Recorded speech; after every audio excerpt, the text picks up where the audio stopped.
I'm Tom at Trainer. I'm a school rep for the NUT and I'm a member of the council of the City Association of the NUT, which is backing Liam's election campaign. I'm going to ask Liam a few questions about himself, about what he thinks are the priorities for the union and why he's standing for the executive this time round.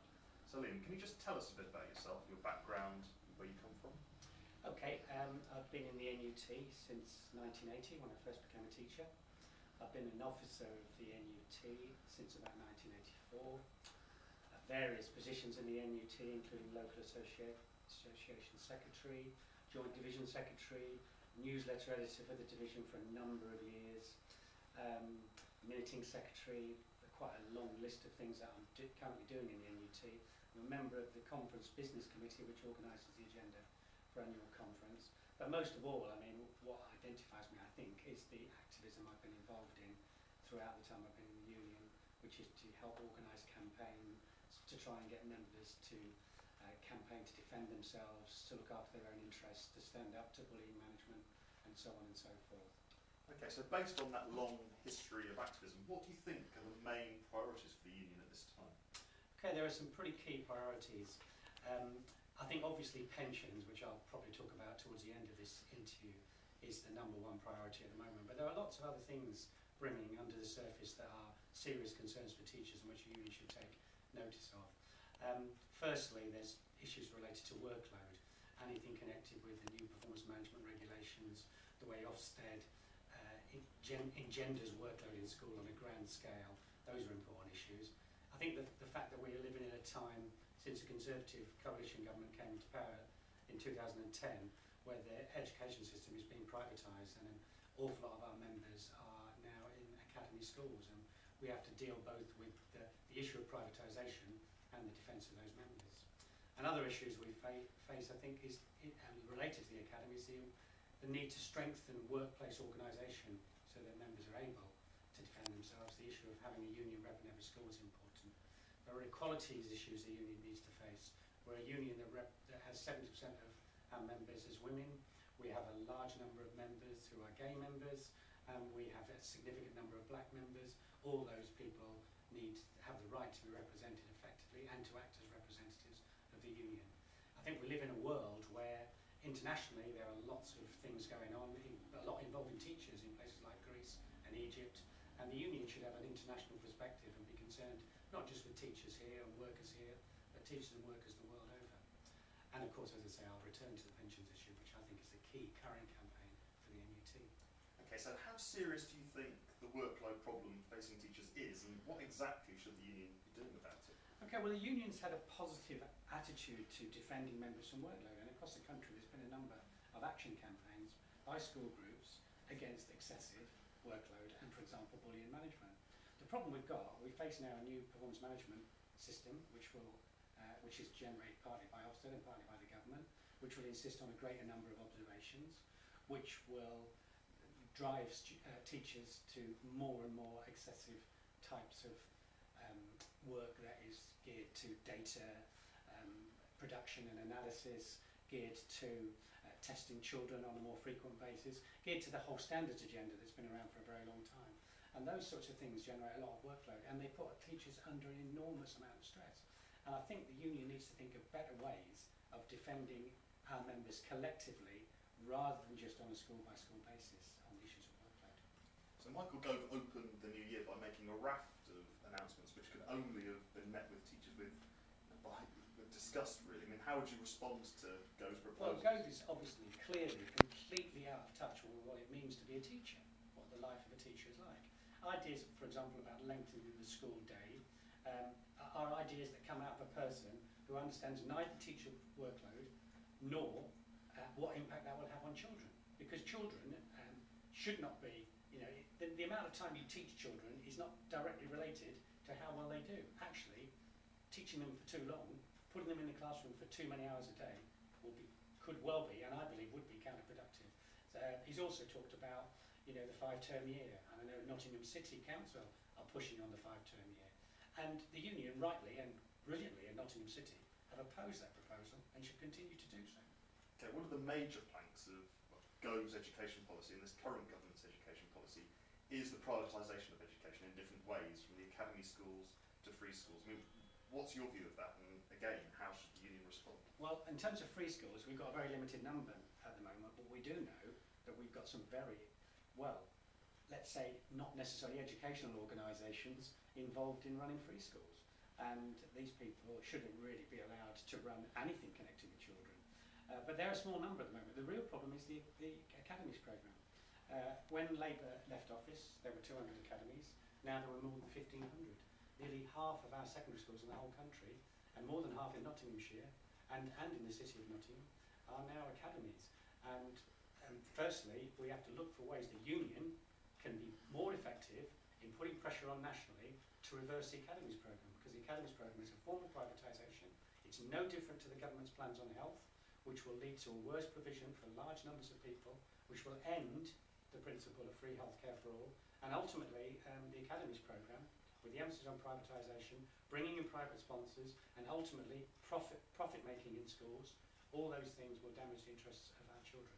Nevertheless, we have to defend members in, as well as we defend members anywhere in our academies. Well, this brings me on to my next question, because there are already a large number of academies in somewhere like Nottingham City and an expanding number in the county, and I'm sure there's a similar situation in Derbyshire. Don't they pose a real problem now for how the union organises? I mean, what should we be saying to our members there now, and how should the union be organising this minute? You know, not down the line. Yeah, agreed. I mean, at the moment we have got this increasing number of academies. In some of those academies, we've had situations where our membership has become more passive, more easy for management to manipulate, but in other situations we've had actually a boost in our membership, both in terms of numbers and in terms of their organisational ability. And I think the union nationally must put more time, energy and resources into ensuring that our members in academies feel that they are supported by the union nationally and can collectively defend themselves, because we know, experience tells us in academies where that happens, the union makes progress and we win gains inside academies, and that's what we've got to do there. On a slightly different tack, I mean, you've already said that our union is made up of 70% of the members nationwide are women. Is the union doing enough to tackle issues of equality focused on women, but more generally, what do you make of the equality issues in the union? Well, the union is probably not doing enough, but nevertheless, our union does more on the issue of equality than any other union, certainly any other education union, and arguably any other union in the country. We have active participation of women and black people, disabled people, LGBT people in the union. We have conferences for black teachers, conferences for LGBT teachers, conferences for women teachers, conferences for young teachers. So the union caters for all perspectives in the union in terms of potential areas for discrimination. At our annual conference, representation there is 50-50. Now that is not reflective of the membership, but it's significantly better than it was a few years ago. The number of women on the executive has increased, and we should strive to improve that representation still further. We need to get more reps in schools, women reps in schools. We have got increasing numbers of them, and they're becoming more active. Here in Nottinghamshire, a women's group has been set up, which I support, and I think those developments, the union has to be proactive, ensuring that those developments continue to occur, particularly at a time when the attack on our pensions and the attack on our pay will disproportionately affect disadvantaged groups, particularly women, who will be hit the worst as a result of these attacks.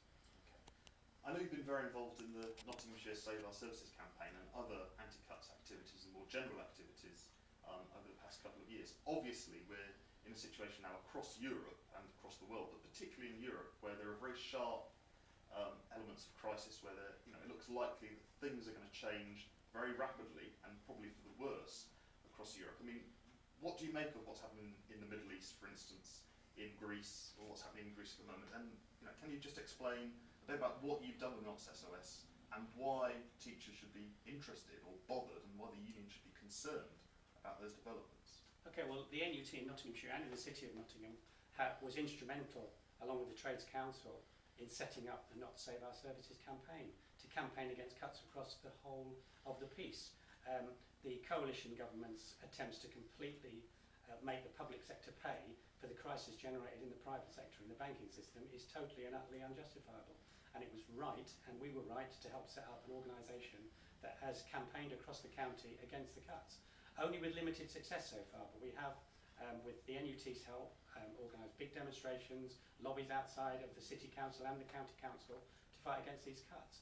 And of course these cuts are part of a global crisis in the capitalist system, whereby ordinary working people, whether it's in Egypt, whether it's in the USA, where we now see over 50 million people in poverty, in Egypt and many other parts of the Middle East and Europe, where the poorest sections of society are being made to pay for a crisis that was not their making. And in a world where the wealthiest 1% and the wealthiest 10% have significantly increased their share of resources. And in my view, that's morally wrong. And the union needs to link up with all sorts of organisations here and abroad, fighting for workers' rights, for fair treatment of everyone in society, for redistribution of wealth. To be honest, I think the issue of redistribution of wealth is an issue that all trade unions should be concerned with. And for us as teachers, who often are teaching students from socially disadvantaged groups, it's absolutely central to our work that people live a decent standard of life so that the children, when they come to school, are material and culturally ready to deal with the demands of education and actually get some enjoyment out of their education, which they should be entitled to have. Okay, let's focus on an issue where the NUT has been fighting back and very visibly. So, I mean, what do you think is the state of play at the moment with the pensions campaign, and what should the union be doing next to make sure we win this dispute? Okay, I think it's essential that we win the dispute. The NUT has led the campaign from the beginning, and our initiative last year to start industrial action, in some ways ahead of the other unions, was the correct decision, given the scale of attack. After all, we're talking about a massive attack on our pension. We're talking about that young teachers today will end up, if the government gets its way, on half the pension of a classroom teacher close to retirement will end up on now. They will have to work till they're 68 to get anywhere near the pension a current teacher retiring will get, and they will have to pay significantly more to get it.